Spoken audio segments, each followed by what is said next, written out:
Great, ठीक है।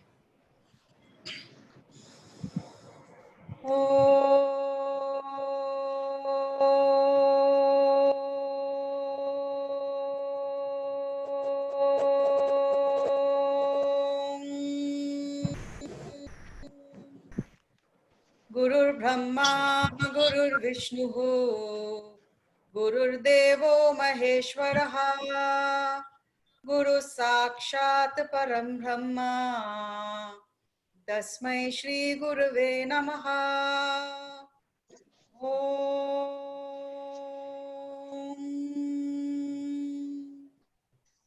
वक्रतुंड महाकाय सूर्यकोटि समप्रभा निर्विघ्नं कुरु मे देव सर्वकार्येषु सर्वदा।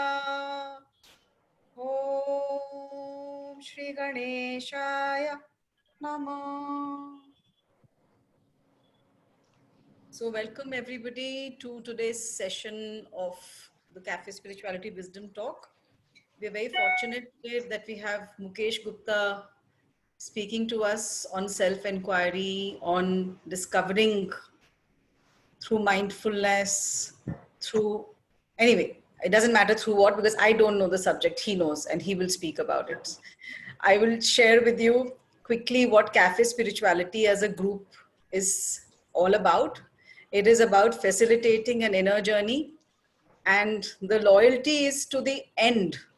The loyalty is towards discovering the inner joy, the inner self, the ultimate reality, and there is no loyalty to a path. And therefore, that is our effort, that we bring people who are on various paths to come and share their experiences, their understanding, so that the participants can find within them what they resonate with and go further on their journey through that. Because ultimate understanding एक ही है कि सब एक हैं, that we are all one. अब उस understanding पे पहुंचने के लिए हम लोग पाथ्स कौन से लेते हैं, वो हम सबकी अपनी प्रेफरेंस, अपना प्रारब्ध, अपना मेंटल मेकअप, अपना इमोशनल मेकअप, बहुत कुछ है. So today we have Mukesh Gupta, who has been associated with the Krishnamurti Foundation in Banaras, and he was based there for many years. And he has been conducting retreats on self-inquiry. And I met him many years back in Banaras. And for me, visiting J. Krishnamurti location, a place where he has been, where he has rested, where he has meditated, where he has spoken to people, it was a very big deal for me at that point. मेरे लिए वो एक तीर्थ की तरह ही था, because I have benefited from some of his teachings immensely, and कुछ fog मेरे अंदर का क्लियर हुआ था उनकी बातें पढ़ के. तो मेरे लिए जब मैं बनारस गई थी, तो जो काशी विश्वनाथ मंदिर जाने की फीलिंग थी, वो जय कृष्ण मूर्ति सेंटर जाने में भी वही फीलिंग हुई थी मुझे. एंड वहां पे मुझे मुकेश गुप्ता मिले थे और बहुत अच्छा लगा था. And we stayed in touch. And he may or may not be surprised, but when I had a session there was a lady there who was so excited to know that I know Mukesh Gupta. So Mukesh, I never got a chance to even tell you about it. And मुझे अभी बात करते करते याद आया कि हाना कितनी excited हो गई थी. Oh, you know Mukesh Gupta, how wonderful, such a sweet man. I said, okay, this is nice, because if you have touched somebody's life and they feel so happy to meet somebody who you know, that's a sign of how much of a difference you have made in their lives. And that is what is the most important thing for me, for anybody. Not the number of followers they have, not the number of workshops they have done, not the years of study and scriptures and scholarly work they have done, but their ability to touch lives in a way that that joy overflows through them when they meet somebody else who has met the same person. So that is the experience I have about Mukesh. And I will just hand over to him. And if there is, he has his website, and of course this is an open session. Whatever questions there are, they can be addressed to Mukesh. I'm sure he'll give us time for it. And whether he wants us to ask questions while we go along or keep them for the end, Mukesh will share that with you. Over to you, Mukesh. Thank you so much. And thank you immensely also for those few sessions that I was able to attend, which in the evenings on Monday. I'm sorry I could not continue with those, but it was really nice indeed. And if there is any such thing that you're continuing to do, please share with everybody here. Thank you so much. Thank you. Thank you, Anuji. Is my voice audible or should I increase the volume? Please increase the volume.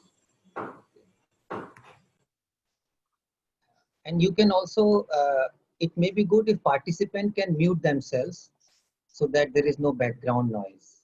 Thank you. Or as a host, Anuji, you can mute.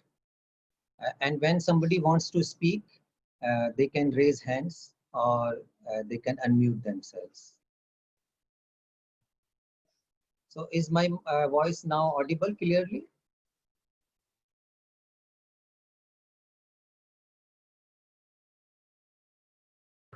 Mukesh आपको अपने आप को इनम्यूट करना पड़ेगा. मैंने mute all किया तो आप भी म्यूट हो गए थे. Yeah, I have done it. Thank you. Okay, great. So friends, hello. So friends, thank you for joining in today's journey of self-exploration. And today's theme is also quite subtle and very deep. And it requires a lot of patience and a lot of deep listening to enter into this subject of self-knowledge. So I request all of you to have little patience in the beginning. I'm going to share through my presentation whatever aspects of this self-knowledge I have learned with all of you.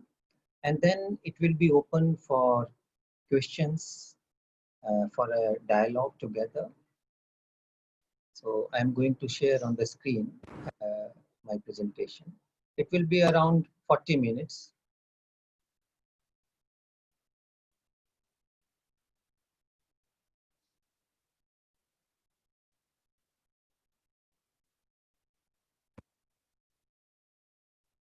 I think you are all able to see it, right?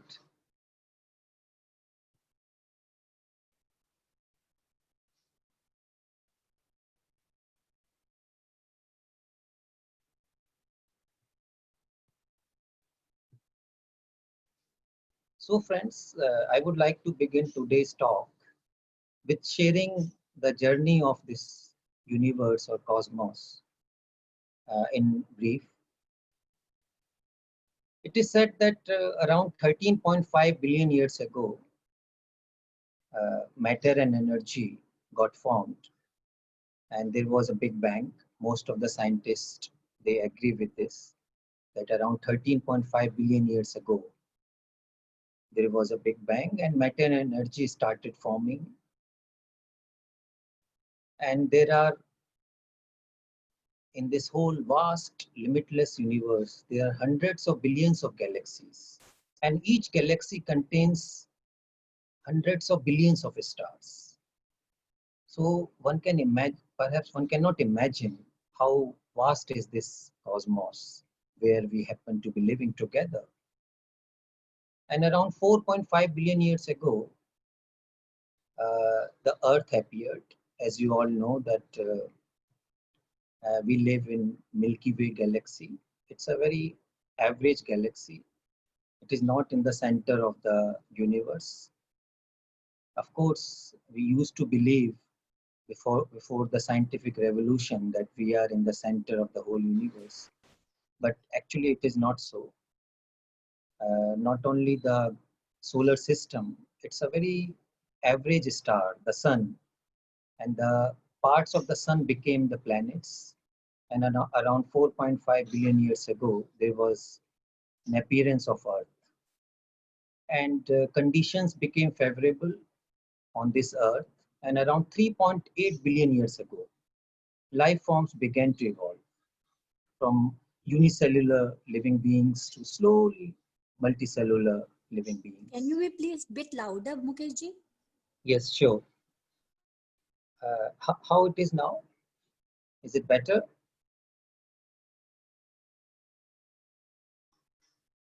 A little louder, sir. Yeah, you can also increase the volume of your computer because here I Yeah, am almost 90. Yeah, then also you will okay. be able to hear. Okay, okay. Thank you. Yeah, thank you. So it is said that around 2.5 to 2 million years ago, there was an evolution of different species of humans in Africa. And it is said that there were at least 5 species of humans during that time. Not only just Homo sapiens. Homo sapiens was among those 5 or 6 species. And it is said around 200,000 years ago, there was an evolution of Homo sapiens in Africa, and they started slowly dominating the whole globe. The rest of the species, they got extinct because of whatever reasons. And now we are here with 7.8 billion people on this earth. We have wonderfully technologically developed, and all this development, especially this technological development, happened during the last 500 years ago. So in comparison to this whole long history of evolution, this technological development is very recent. And the question is, though we have developed technologically, have we really developed or evolved in peace and love? So let us have a look at where we are now. We are just looking at the facts. And this is the part of the self-inquiry, to look at the facts as they are, without any interpretation, without any distortion. So the fact is that almost half of the world, over 3 billion people, live in extreme poverty on this earth.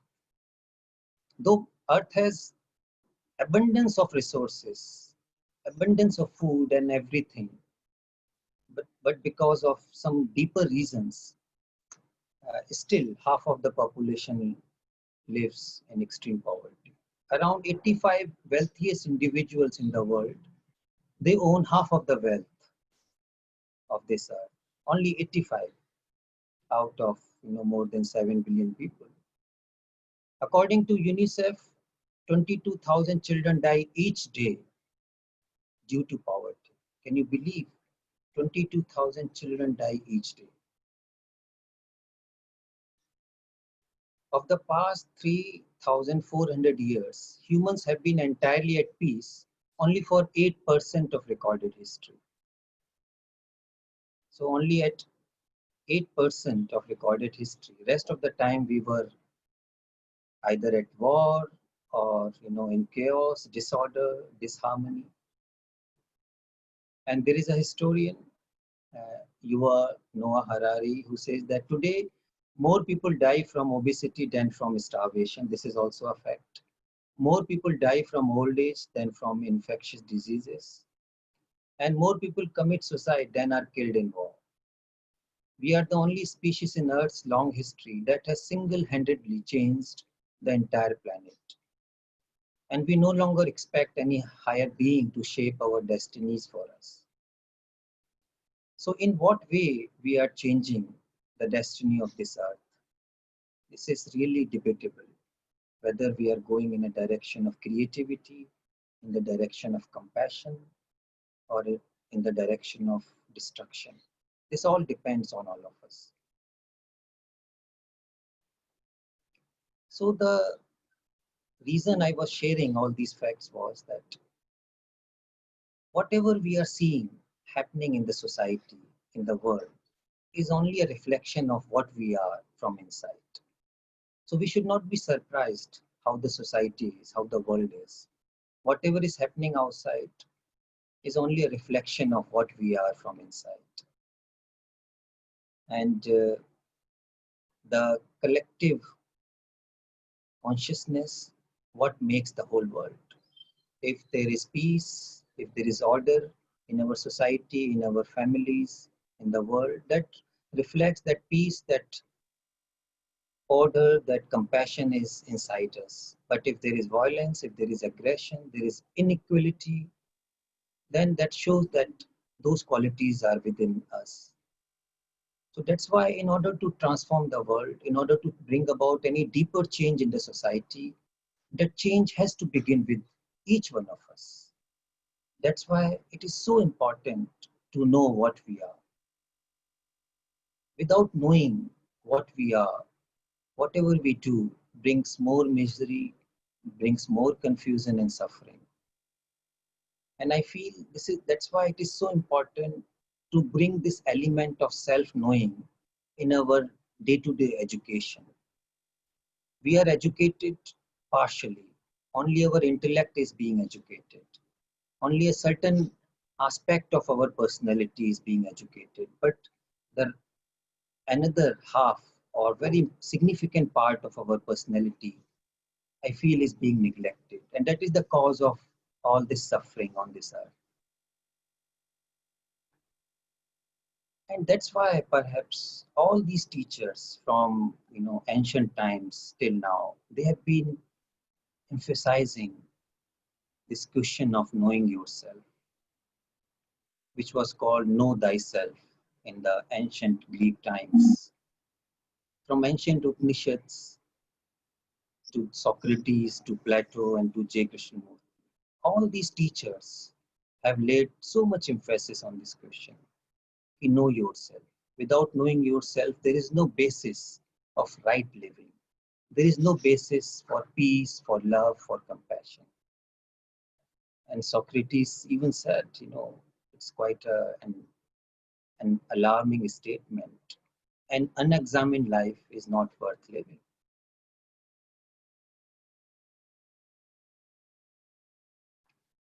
And this is, I feel, is also true that the cause of our suffering and all our fear is because that we do not ask this fundamental question, who we are, who actually I am.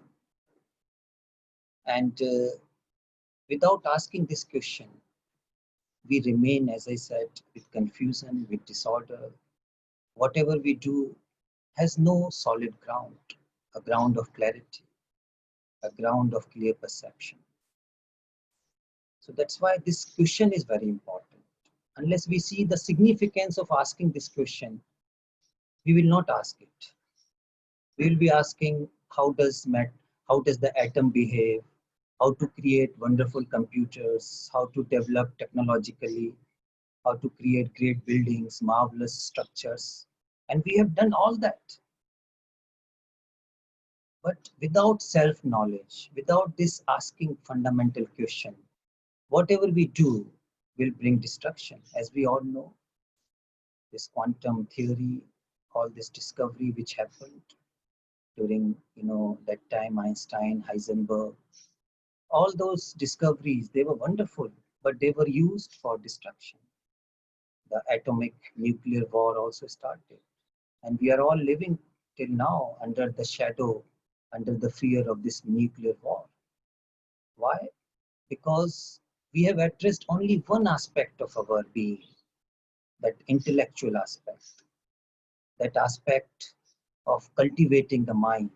But we have not asked the another question of cultivating the heart, understanding oneself. That's why all our discoveries, in spite of like their benefit in our day-to-day life, they are providing, of course, certain comfort, convenience, but at the same time, they are bringing a lot of threat, lot of danger on this planet. So the question is, what does it mean to know yourself? Friends, I'm going to share in a very, I will try that, what I share in a very common language, so that it doesn't look like, philosophical or something mystical. And please ask questions whenever you feel, even in between while I'm sharing, I can address those questions. So what does it mean to know yourself? Does it mean to gather more and more information about yourself? Does it mean gathering more and more ideas, knowledge about yourself? We have a lot of knowledge through psychology, but has that knowledge brought about any deeper transformation? Perhaps not. So this is another deep question. Knowledge alone cannot bring about any deep change unless it is coupled with knowing oneself, realizing what we are truly. So knowledge is important, but it is incomplete without the guidance of this true awareness, without the guidance of this true self-knowledge. And as I said, self-knowledge is not just gathering more and more information about yourself. So what does it mean? Let us have a look. And how do I know myself? To speak broadly, there are two ways, if I can describe, to know oneself. One way is knowing yourself through thought and conditioning, through your intellect, through your mind, and which we have done a lot. And the other is knowing yourself through direct perception, through direct observation, and through a silent mind. So I would like to explore both these aspects. And it is important to understand the implications of knowing yourself only through thought and conditioning, and knowing yourself through direct insight, through direct perception. What is the difference? Let's have a look. So knowing yourself through thinking and conditioning, there are certain aspects of it. The thinking is always born from the past, from the conditioning. And this conditioning, this thinking has its also role, basic role in our survival. But this thinking is always born from a reaction from the memory and the past. For example, to remember your name, what you are doing, knowledge, information about yourself, where do you live, the language I am speaking now, all this is part of conditioning, and it is useful. So there is a use of conditioning, there is a use of thought in the physical world for our day-to-day survival. And this whole field of thinking is also field of conditioning. Our whole brain is a result of conditioning of thousands of years. What I shared in the beginning, our whole evolution, I would say from Big Bang till now, this whole journey is contained in each one of us in a nutshell. And we may not be aware of that. And we are dictated by all those, stories, all those conditioning. But the question is it inevitable? Are we condemned to live only through the conditioning? This is what we are asking now. And another aspect of this thinking is that it is an information processing. And out of that information processing, taking a judgment. Like even cooking a food is like an information processing. You know the right amount of the vegetable, how you cook, and also in order to do your job, your work, you need that. And the last, and I feel the most essential part of this thinking process is survival. All our activities, if we watch, are aimed at survival. And physically it is required. All animals, they live with this survival instinct, and we are also animals. We have inherited, we have evolved through this animal instinct. And there is lot of that survival instinct, and thought provides the tool to survive. And with that survival instinct, there is also great fear. The fear of dying, the fear of dangers. Physically, it is required. That thought is very helpful. But the question is, can thought be useful in the psychological field? This is the whole problem. When we try to use thought in the psychological field, it becomes lost. because thought is able to work efficiently in the physical world. But as soon as it enters into the psyche in defining ourselves, then it starts creating confusion and problems. For example, this is fact that we are born in, say, in India or in America or wherever. It's a geographical fact. But and thought is helpful, okay, to carry out jobs and to where you are living and all that. But the moment thought starts defining ourselves psychologically, that I am Indian or I am American and I am great, we are the greatest race on this earth, then thought enters into a very dangerous field. It starts creating division. It starts creating illusion that I am this, you are that, I am separate from the rest of the earth, and that becomes the ground for suffering and division. So the same tool, thought, which was useful physically, very useful, and we cannot deny that, it becomes really dangerous when it enters into the psychological field. And this is what I feel we need to understand and learn. Now, the another aspect, knowing yourself through direct perception or through a clear silent mind. Because if we are knowing ourselves only through thought, then we remain at a very superficial level. And this superficial level is full of illusions and is full of ignorance. Then I will know just what thought or my conditioning is saying to me. I am this, I am that, I am poor, I am not beautiful, or I am beautiful. I am, ugly. I belong to this race, I belong to that religion. All these categories, they are layers upon layers of conditioning. So I am living under the heavy burden of conditioning when I know myself only through conditioned mind or conditioned thought. So there are enormous implications of it. Then I am living a blind life. There is no sense of awareness. There can't be any love or compassion when I am knowing myself only through conditioning. Then I am living within the prison of my own conditioning, the prison of my stories, my identifications. So what does it mean to know yourself through direct perception? And I feel this is the door to freedom. Otherwise, we are condemned to live in a prison of our own making. Nobody else has made the prison. We have made it. So what does this clear perception mean? What are the aspects of this clear perception?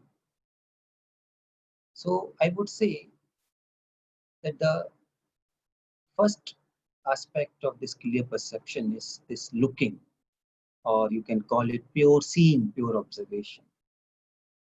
And this observation happens when the mind is silent.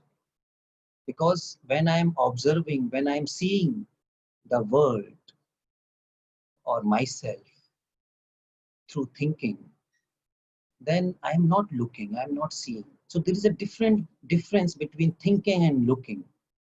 The difficulty is, or the root cause of problem is that I'm all the time thinking about myself or the world or society.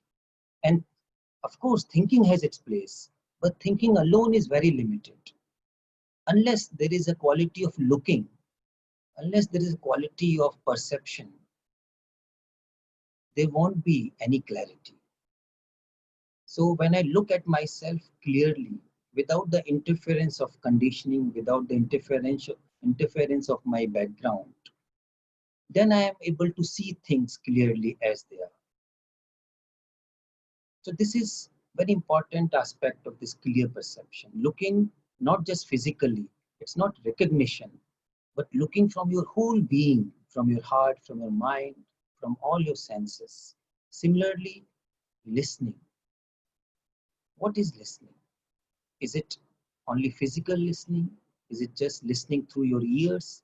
That is only hearing. We all know what is hearing, but listening is much more deeper than hearing. This listening happens from your whole being, when there is no any inner confusion, when there is no inner division. And this listening happens when I'm not judging, when I'm not interpreting, when the mind is silent. In this listening, there is no division. I am listening to you, to oneself, or to anybody with total openness. My heart and mind is fully open. And out of that openness, I can respond. But if I am closed, I will be only reacting through thought. And reacting through thought is not listening. And this looking and listening can only happen when there is this element of love. As we all know, when there is this quality of love, you simply, very naturally listen. This looking and listening becomes very natural. That passion is there. But if there is no love and affection, you don't listen to anybody. Your listening is very superficial. You just listen at the intellectual level, and it doesn't mean much. You may learn a language or something at that level, but perceiving deeply something, you require this element of love. And I feel this act of looking and listening, they are an act of love and affection. And without this love, you cannot listen or look. And this looking, listening, and love is the deep learning. This is learning about oneself. This is learning or knowing about yourself. And this happens when you are looking, when you are listening with this sense of deep affection, deep compassion. You would see that mind is silent. It is not agitated. It is not noisy. And this is the whole aspect of self-knowing. So friends, clear perception, which is self-knowing, helps us to discern what is real and what is illusion, what is essential and what is inessential. Lack of clear perception and therefore mistaking illusion as real is the root cause of suffering and fear. When I'm not able to see something clearly, then what happens? I live with illusions. I live with things which are non-essential. Then I am mistaking things which are false as real. Then I'm not able to see myself, who am I actually? Then I see myself through this, glasses of conditioning. So this clear perception is, I feel, very significant in self-knowledge. And this is the inner guide. This is the inner teacher, I feel.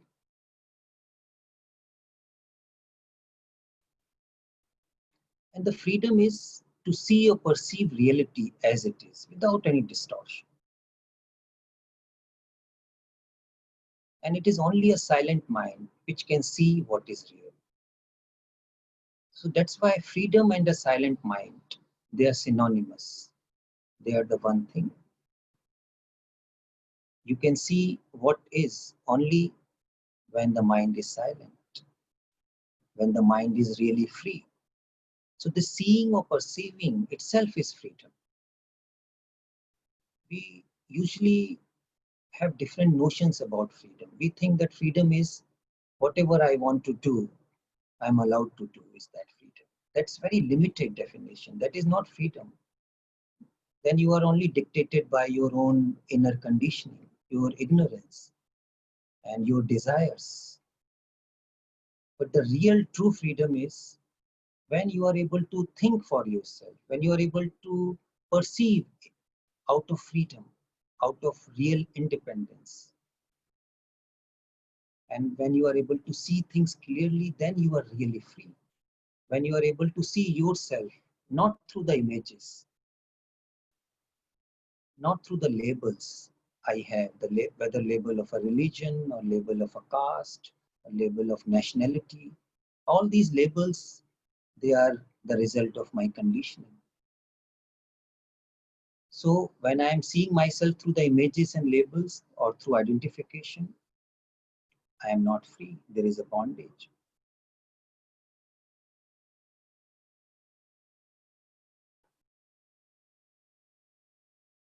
And part of this, a very significant aspect of this self-knowledge is asking an authentic question and staying with it. So this staying with the question is very important. We are not used to of staying with the question. We usually are trained to reply to any question out of our preconceived knowledge, information. This becomes a very habitual pattern. As soon as we listen to a question, our past background starts reacting, responding.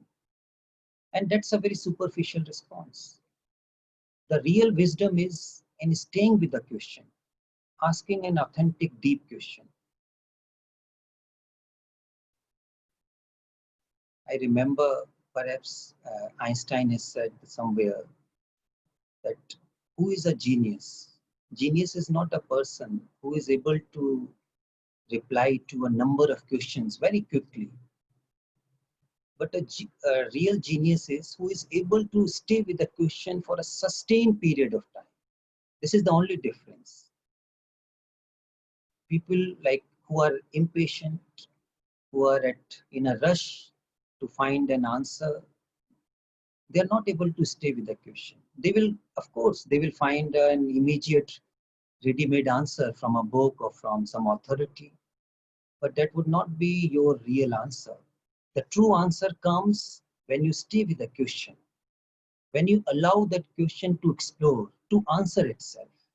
And that requires this clear perception, that requires deep patience. So this question,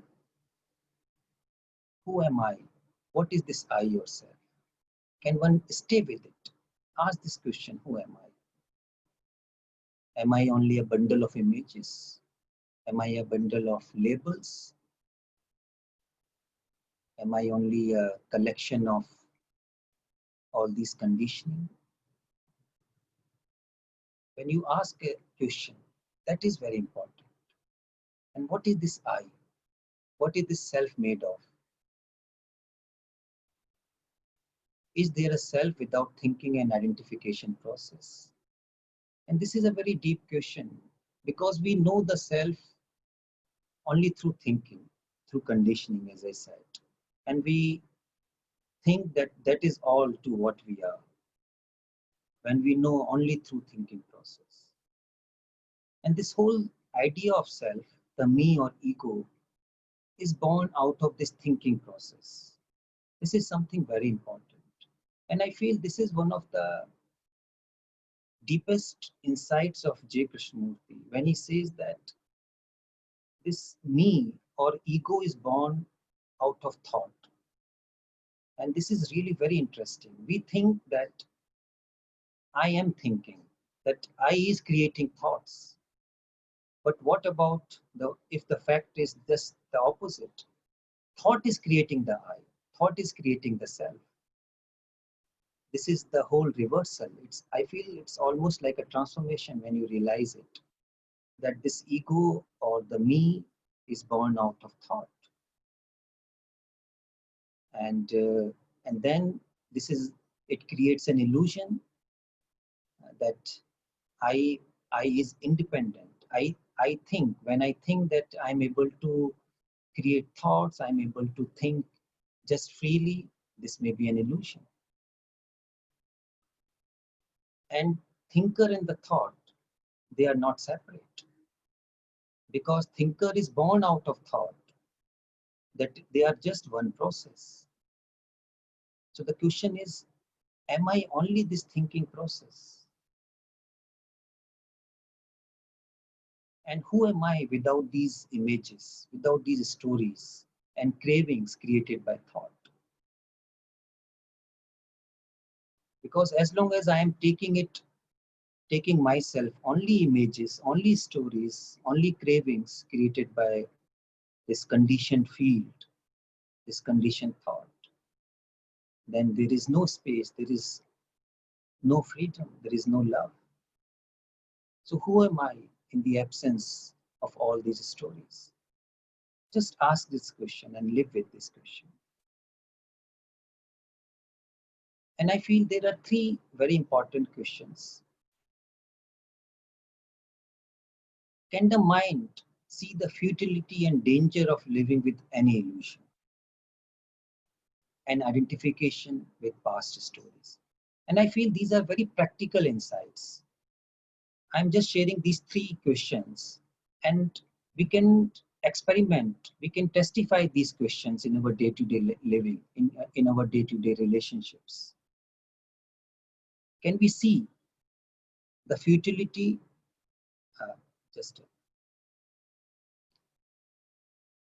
Can the mind see the futility and danger? This is very important to see not only the absurdity, meaninglessness of living with an illusion and identification, but also the danger of it. It's not only meaningless, but it's very dangerous for our collective survival on this planet. All the disorder, chaos we see, whether environmentally, economically, politically, all the corruption, all the violence, it is the result of this, the result of lack of clear perception, lack of asking deeper questions. Second question, can the mind see the futility and the danger of automatically reacting from the past and creating a psychological center or ego? You can see that in our day-to-day life, how we automatically react from our past memories. Can we become aware when we are reacting from the past memories? And that is the practical thing to do. The moment we are reacting, can there be an awareness? Can there be an observation at that moment? We usually become aware after the reactions have passed, have happened. Then we can't do anything. But can there be an awareness at the moment of reaction? Then you will see that that reaction will not be so powerful, not dominating you. And then this mechanical habit of creating a psychological center becomes, less and less. See, the mind or thought needs to create a center physically, and that is needed for our day-to-day survival, to carry out jobs. A physical center and thought helps in that, brain helps in that. But when thought creates a psychological center, as I said earlier, and this psychological center or ego is created only through reaction from the past memories. That's why it is important to become aware during the time of reaction from the past memories. And that is the birth of the psychological me or self. Self is not a fixed entity. It is born each time through the reaction. Once you become aware of these reaction, it will hesitate to create psychological center. The thought will work, create center only when it is required to do things physically. But it will hesitate from creating a psychological ego. And the third significant question is, can the mind see that there is only suffering, for all in a self-centered way of living? When we are living a life of self-centeredness, being occupied only about oneself, all the time thinking about oneself, one's benefit, one's desires, one's fulfillment, what happens? The brain or mind becomes insensitive. And when you are insensitive, you are unable to see things clearly. Then there is no clear perception. That's why this self-centeredness is directly connected with our insensitivity. And this is the cause of suffering. So when we see that there is suffering in this self-centered way of living, then only we will hesitate in living a life of self-centeredness. And this doesn't mean that we are not taking care of ourselves. Actually, when there is no self-centeredness, we are able to take care of each other, for oneself, for the whole planet more beautifully, more peacefully, with deep love and compassion. We think that through self-centeredness, we are able to take care of ourselves, our families. This may be an illusion. We are putting ourselves, our families, our whole world at a greater danger when we don't see the danger of it. Self-centeredness may give immediate relief, immediate comfort, but in the long run, it is not in the benefit for the whole humanity, for oneself. And the last question of this presentation is, and I feel this is something very important, do I see the sacredness, beauty, and love of all existence? Can I ask this question at any moment during the day? Do I feel this sacredness? Do I feel the beauty, the love in my heart for the whole existence, for the whole life? If I really feel that sacredness, that beauty, then I will stop contributing in the suffering of human consciousness. I will stop contributing in the chaos, in the mess of the human consciousness. Then there will be no violence, there will be no aggressiveness. If I really see the sacredness and the beauty. So the question is, why don't I see? If I don't feel this sacredness, this beauty, this love in my heart, why don't I see it? And stay with this question. Yeah, thank you. So friends, I invite for questions and for any observation or comment, please feel free.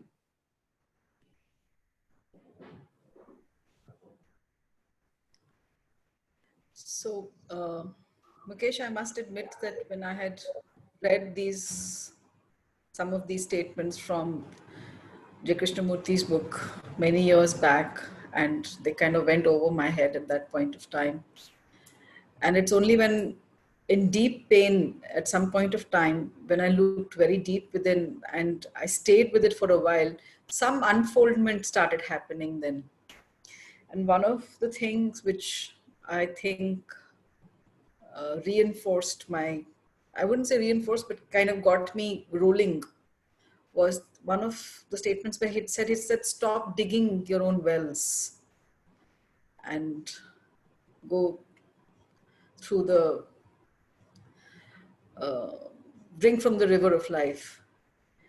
And I just kind of for, I think a couple of days, I consciously decided then to not worry too much about myself.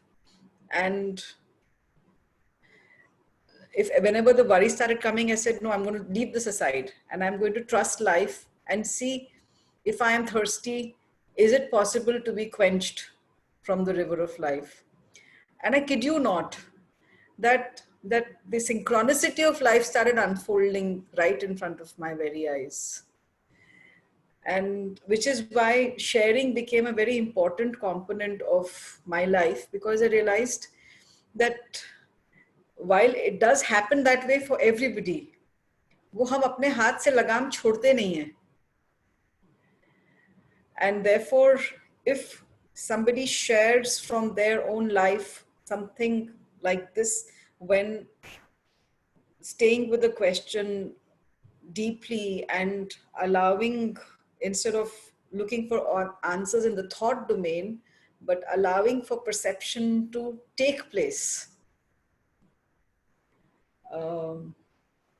it is very empowering indeed.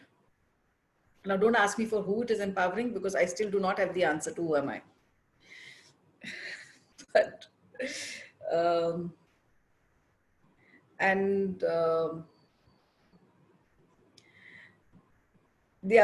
the one thing that I still do find sometimes difficult to swallow is that it does not always seem beautiful and sacred when there is malnutrition and hunger and violence.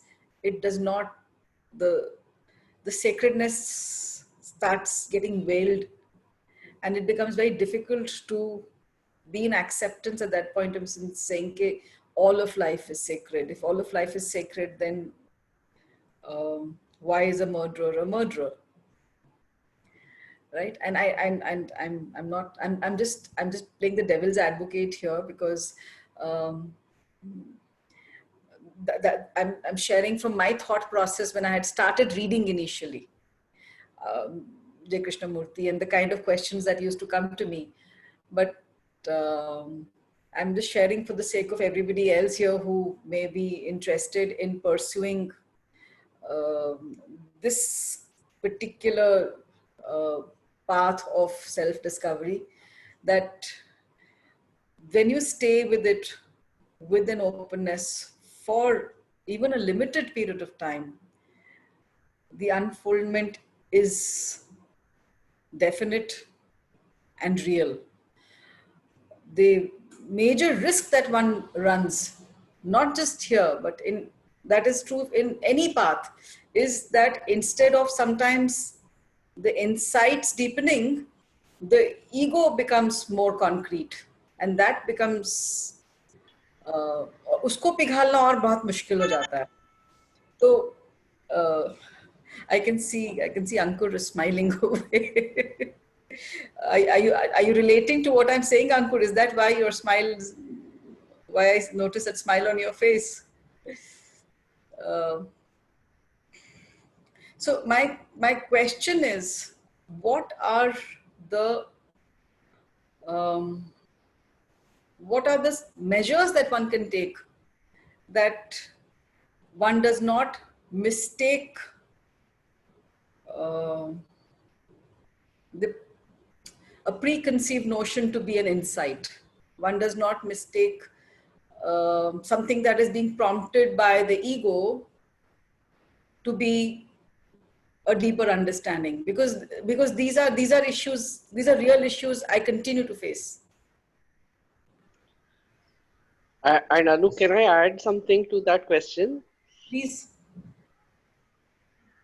please do.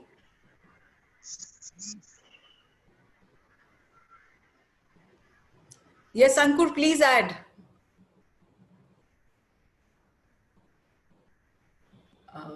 Am I not audible?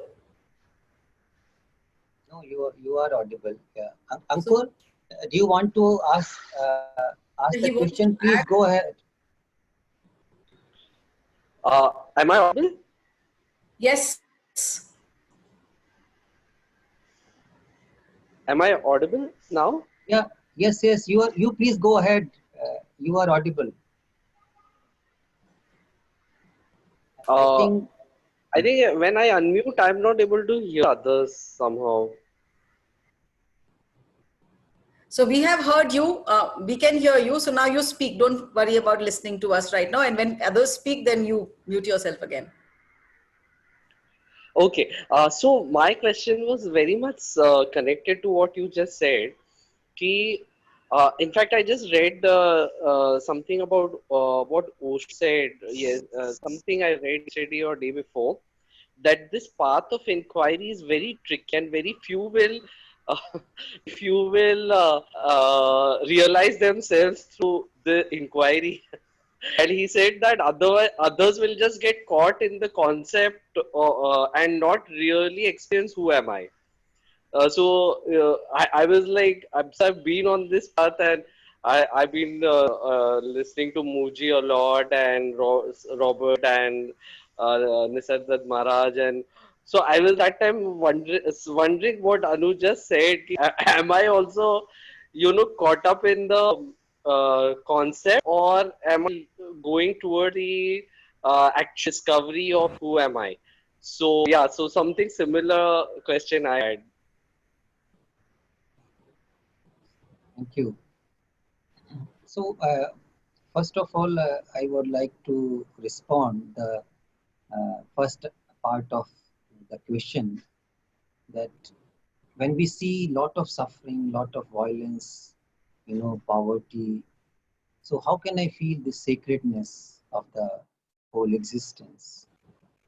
So I feel that we must understand the suffering, the poverty, or whatever disorder we are seeing in the world, the root cause of is that because we are not in this process of self-knowing, we are not asking these fundamental questions because we are not feeling this sacredness of the life.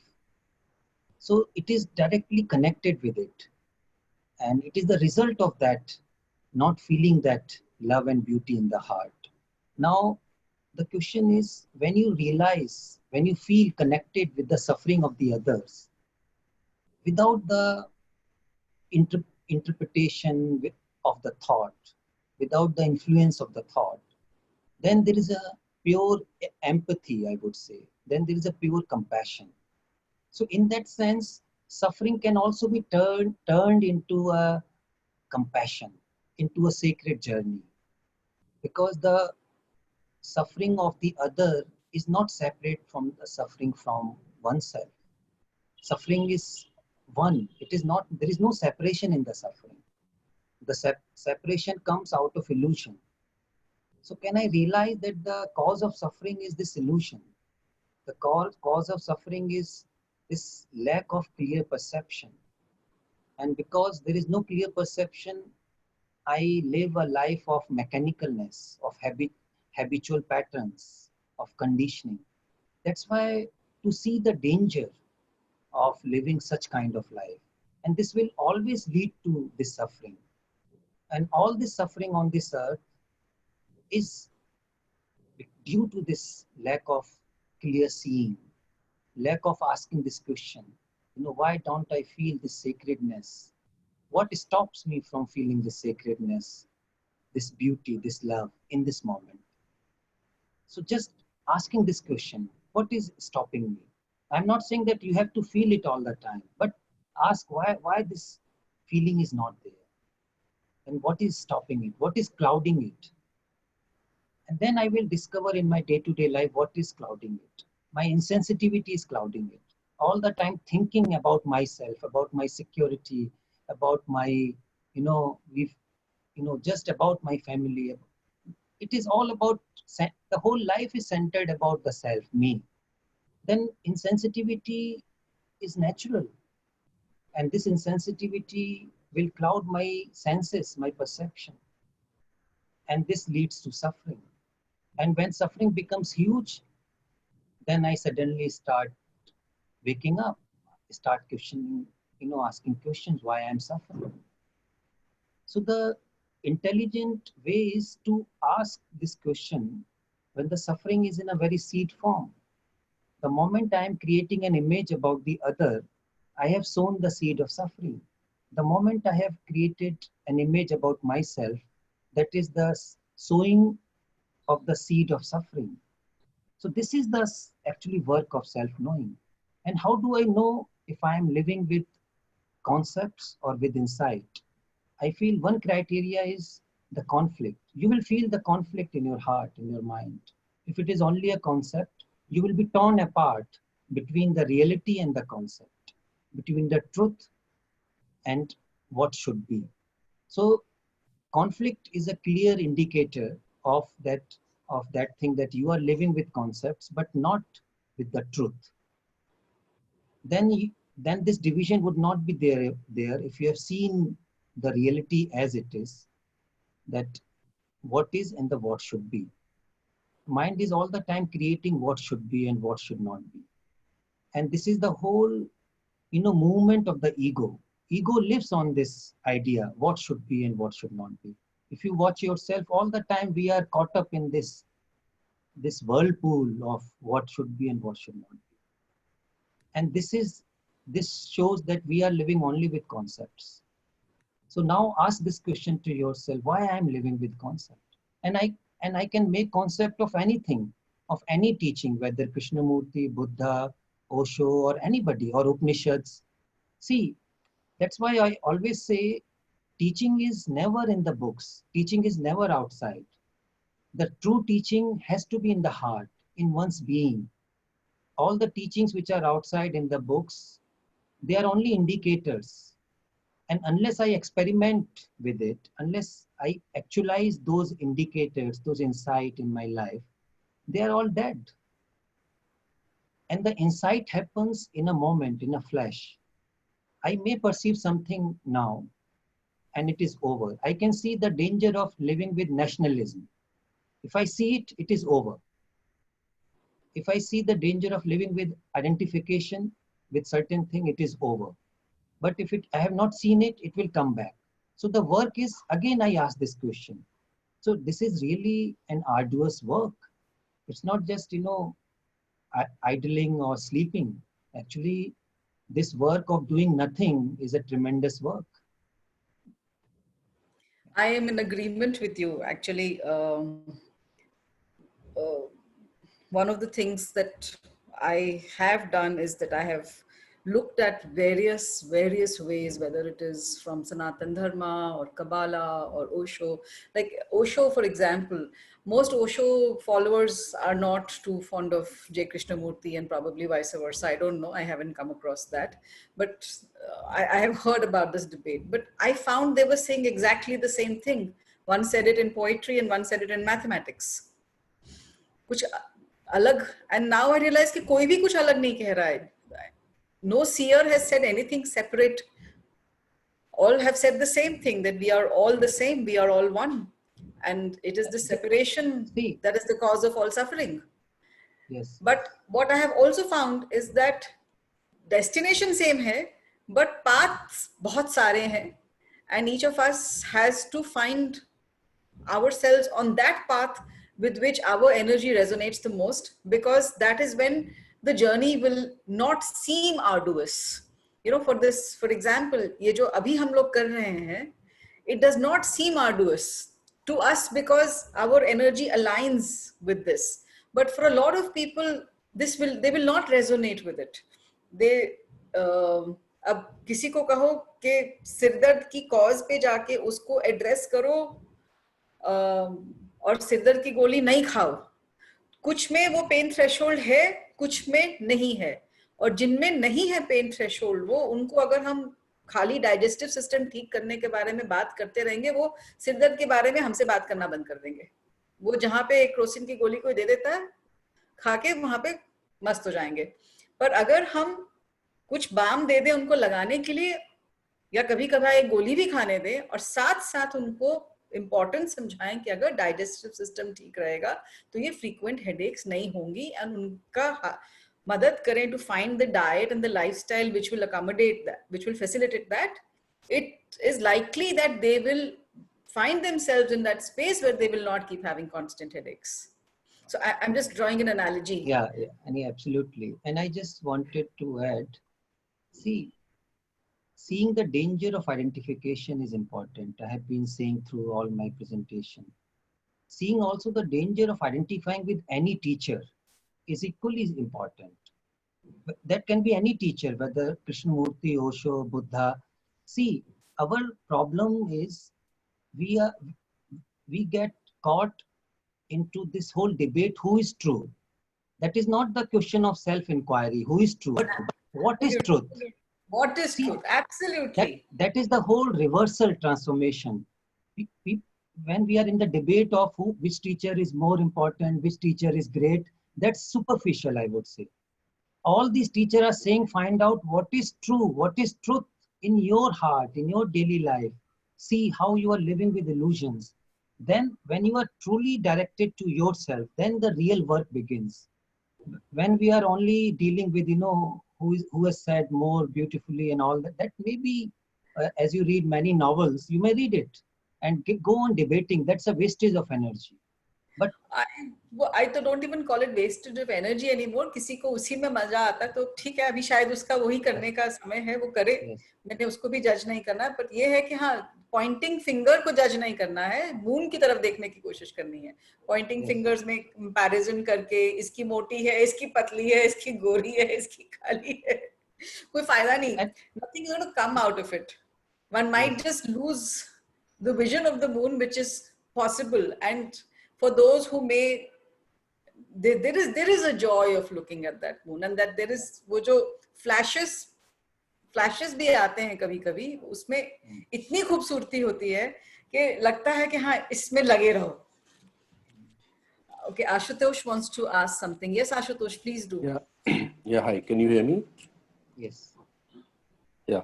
I was saying that this sense of connectedness and everybody being unified at the root and belonging to the same sort of superconscious and all that. I think many great people and many great souls have seen it, experienced it, shared it, and we sort of intellectually somewhere know it that we're all connected and part of the same Godhead. However, within Hinduism also there exists this sort of approach or thought of to each according to his karmic load. So my journey, the trajectory of my life is determined by my karam. And when somebody is in distress, I've heard people saying, "Arey uske karam bade kharab hai," or that's why he or she is going through this. So, how does the karmic theory reconcile with this unified theory? क्योंकि अगर हमारे कर्म अलग हैं, then we are sort of separate. We're going to lead separate lives, and we are leading separate lives based on our karmic load. So there is that bit of tension between the two theories. I mean, and even in the Gita and other texts, it's me trying to realize my atma into the Paramatma. So it's an individual journey. वो जो दूसरों का मैं change करूं और दूसरों का connection ढूंढूं वो इतना एम्फोसिस नहीं दिया. तो ये दोनों थोड़ा सा कॉन्ट्रडिक्शन शायद कई बार आता है. इसको आप कैसे क्लैरिफाई करेंगे आप? जी जी. आप मुकेश से पूछ रहे हैं ना?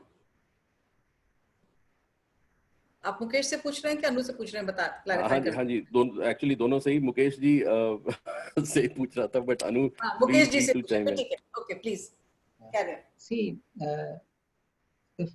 first of all, I would say that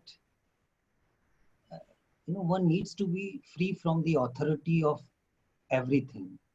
Authority of, like in this field of self-knowing, authority has no role. Authority of any book, authority of any teacher.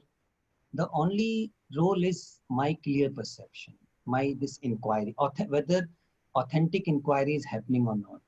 So that's why the first step is very important, which is in freedom. Of course, I can read anything, any theory, but don't let that theory dominate my psyche. That is also important. Now, this question of karmic load or karma, how do I look at it? See, I feel that we are creating this karma through our thinking process. The way we are living our day-to-day life, this karma is being created. Everybody, all human beings are creating. Now, what is the source of that karma? This is the question. The karma action can originate from a confused mind, from a mind which is conditioned. And karma can also take place, or action can also take place from a crystal clear mind, from a silent mind. And the quality of both the karmas will be entirely different. The one karma, which is being born out of unawareness, out of lack of clear perception, that contributes to ignorance, to suffering. And that leaves residue in the form of memories. But the other karma, which is, or action, which is born out of clear heart, clear mind, does not leave any residue.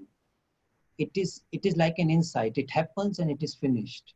So, see, giving responsibility to the karma for our suffering, I feel, is also another great illusion.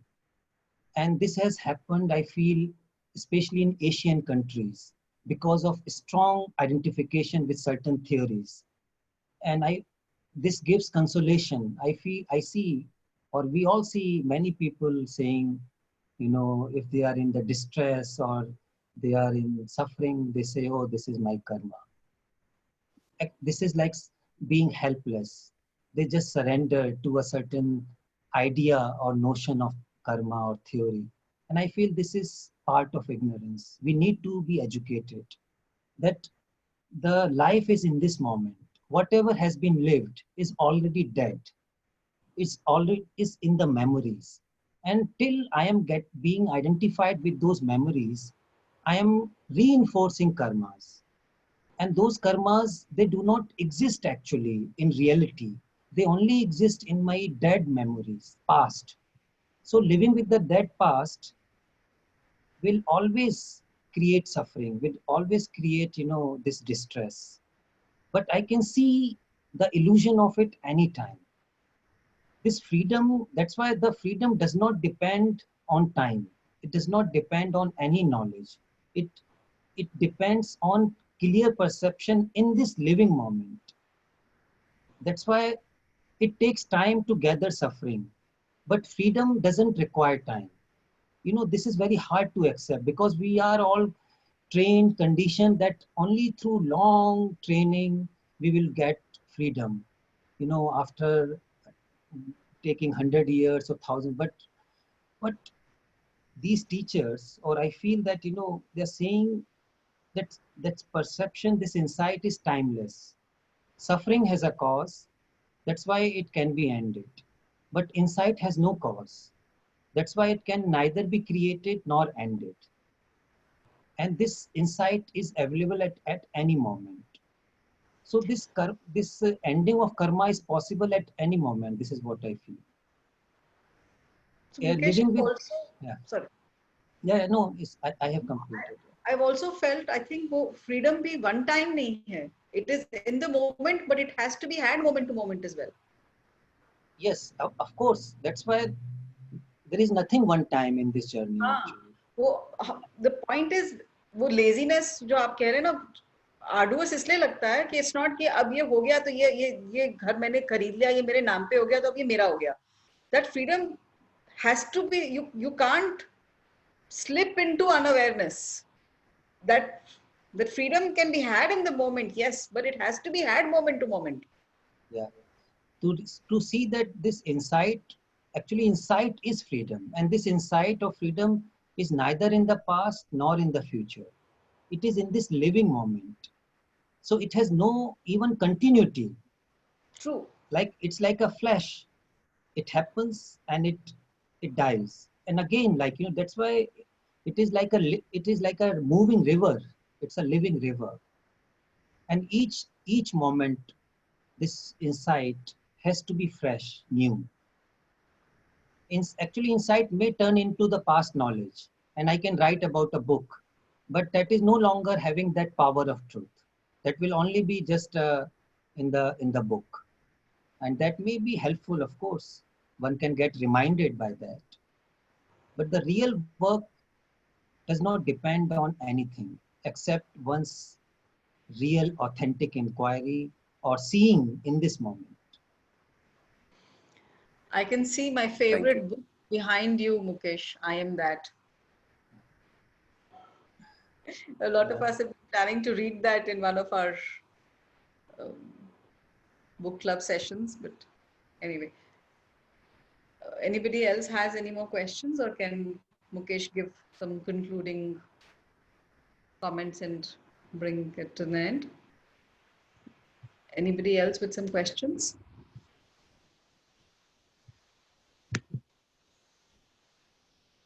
I don't see any raised hands.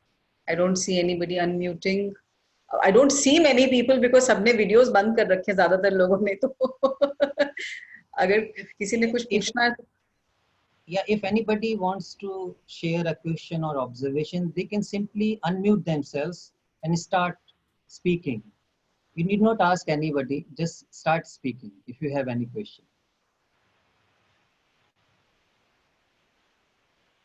Okay so लगता है सबको सब कुछ समझ में आ गया है सवाल तो तब होते ना जब कुछ समझ में ना आया हो जब तभी कुछ समझ में आ गया तो फिर सवाल क्या पूछेंगे कोई जब कुछ समझ में भी नहीं आता तब भी सवाल नहीं होते ना अभी तो जर्नी शुरू हुई है ऐसा भी हो सकता है कि कुछ भी समझ ना आया हो मुकेश जी बहुत अच्छा लगा आपने you've given us a very well rounded insight into the entire gamut as you are experiencing it, and that was the beauty of it, how you started and how you took us through. I'm grateful that I could receive it from you. Thank you. Oh, thank you. Thank you अमूल्य जी। अमूल्य जी ने हम लोगों के लिए बहुत सुंदर एक सेशन किया था कबीर के ऊपर. It was so beautiful. And अब बहुत जल्दी वो हमारे लिए एक रूमी पे भी करने वाले हैं. And I will share the details with everybody. So अगर किसी के सवाल नहीं है तो मुकेश आप कुछ कंक्लूडिंग स्टेटमेंट कर देंगे तो उसके बाद मैं क्लोज कर दूंगी मंत्र जाप से. वो मंत्र जाप मैं इसलिए करती हूँ कि वो मेरी सॉफ्टवेयर है. नहीं, of course, see, there is no any pattern or about if you love something, you do it with your passion. Yeah. And there is nobody who can judge it. Actually, this judging others is also another root cause of suffering. We think, we are in some other boat. Actually, to realize that we are all sharing the same boat. We may be sitting in different corners, and we may be under this illusion my boat is separate, but we are all in the same boat, sharing all the suffering of human consciousness, sharing all the love and compassion of human consciousness. So all the divisions, they are, I feel, false. This we have to realize. If we have not realized, also realize it that I have not realized. See, this is ignorance itself is not the problem. I don't know, it is not the problem. If I am not aware that I don't know, that is the root cause of problem. That is a moment of clarity. To know that I don't know is a moment of clarity. Absolutely. In So, fact, I always think about मेरे jurisdiction में क्या है. I can resist from judging others, and if others are judging me, I refuse to suffer on account of that. अब कोई मुझे जज कर रहा है तो अब वो जाने भाई वो क्यों कर रहा है. मैं yes, क्यों yes. परेशान हो जाऊं उस चीज को लेके. तो आप उसको जज मत करिए जो आपको जज कर रहा है. Exactly. I can.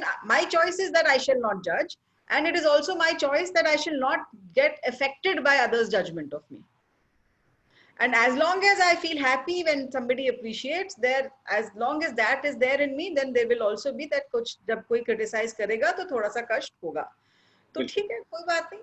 अब तो दिल का अगर द्वार खोल दिया तो सब कुछ ही अंदर आ सकता है. जिस दिन बंद हुआ तो बंद हुआ, या नहीं हुआ तो भी नहीं हुआ तो भी ठीक है.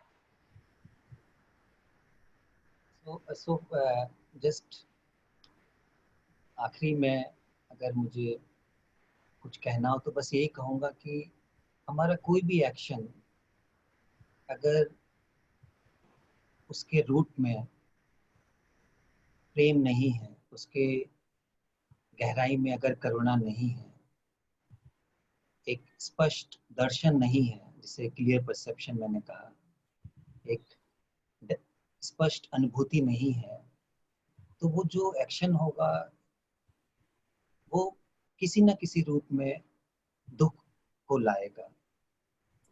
और वो एक्शन ना केवल अनावश्यक होगा बल्कि ना केवल हमारे लिए बल्कि सभी के लिए दुख का कारण होगा. तो हम ये देखें कि हम किस तरह का जीवन जी रहे हैं, और ये जो क्षण प्रति क्षण की जो सजगता है, ये जो स्पष्ट रूप से देखना है, यही एक गाइड है, यही एक रियल टीचर है, मुझे ऐसा लगता है. और अगर मुझे ये एहसास हो कि मुझे जो कुछ भी पता है, क्योंकि पता होना और अनुभूति होना दो चीजें होती हैं. जो भी पता होना बहुत ही सीमित है, उसकी अपनी जरूरत है, उसकी अपनी एक, मैं नहीं कह रहा हूँ कि उसको आप अलग हटा दें, आप कुछ भी अलग नहीं हटा सकते हैं. आप हर चीज को उसका सही स्थान दे दें, यही धार्मिक जीवन है. ध्यान क्या है? हर चीज को उसका सही स्थान देना, ज्ञान को उसका सही स्थान देना, धन को उसका सही स्थान देना, आपकी जो आकांक्षाएं हैं उसको सही स्थान देना. जब चीजें मिसप्लेस्ड हो जाती हैं, जब हम चीजों को उसका सही स्थान नहीं देते हैं, तब वो दुख का कारण बनती है. नहीं तो हर चीज का अपना सौंदर्य है, विचार का सौंदर्य है, हमारी बुद्धि का, इंटेलेक्ट का सौंदर्य है. पर हम जब एक चीज को डोमिनेट होने देते हैं, तब हम एक बहुत ही सीमित जिंदगी जीते हैं. तो अपनी इन सीमाओं को तोड़िए, अपने को खोलिए. और ये खुलना, ये एक सतत सीखने की प्रक्रिया है. अपने को खाली करना, इसमें भरना नहीं है. लगातार हम भर रहे हैं तो खाली भी करते रहें. तो इस सौंदर्य के साथ मुझे लगता है जीना, इस प्रेम के साथ, इस पावनता की अनुभूति के साथ। यही स्वयं को जानने की गहरी प्रक्रिया है। Thank you. बहुत सुंदर, बहुत सुंदर। दैट वाज, आई थिंक, एकदम प्रैक्टिकल गाइडलाइन मिल गई हम सबको। ये बहुत मदन। मैं कहना चाहूँगा अपने अंत में जो ये बोला है धर्म और ज्ञान दोनों के बारे में, ये बहुत ही अद्भुत था, बहुत सुंदर था, और इससे बहुत मदद मिलती है कि हर चीज़ की जरूरत है और उसका स्थान है। Beautiful, thanks for this wonderful. I think this was like the cherry on the cake. This was the real takeaway. और पता नहीं क्यों, मतलब मैं शायद ये I am being tempted to say this कि शायद ये आप हिंदी में सहजता से बोले तो ये बहुत गहराई से Exactly. I was going to say that last में वो cherry on the cake was because वो हिंदी में बोला और दिल को छू गया एकदम। The real deal came in Hindi. Thank you. तो मजा आया। तो ये हम लोगों को ना आज का जो हम लोग का जो भी अनुष्ठान था ना, उसका प्रसाद इतना पावन, इतना होलसम मिला है ना। तो अब यही है, देखो हम लोग जब शुरू हुए थे तो 26 लोग थे, अब 19 पार्टिसिपेंट्स रह गए। तो वो 26 से 19 की जो छटाई होगी, जो 19 रुके हैं ना, उनको सबको प्रसाद मिल गया आज।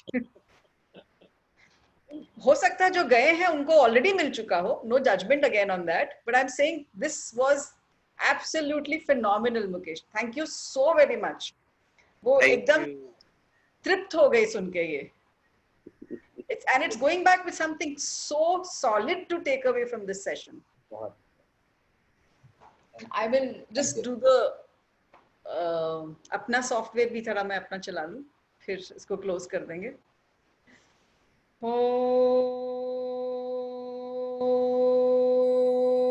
सर्वे भवन्तु सुखिनः, सर्वे सन्तु निरामयाः, सर्वे भद्राणि पश्यन्तु, मा कश्चित् दुःखभाग् भवेत्। ओम असतो मा सद्गमय, तमसो मा ज्योतिर्गमय, मृत्योर्मामृतं गमय। ओम पूर्णमदः पूर्णमिदं पूर्णात् पूर्णमुदच्यते, पूर्णस्य पूर्णमादाय पूर्णमेवावशिष्यते। ओम शांति शांति शांति।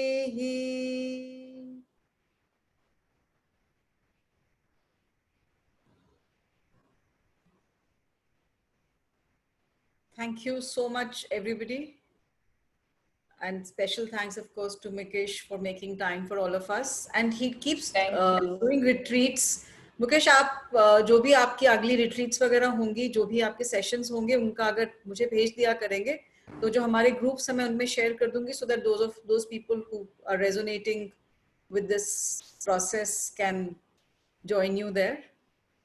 Which is, the idea is to expose people to the various processes and the options that they have.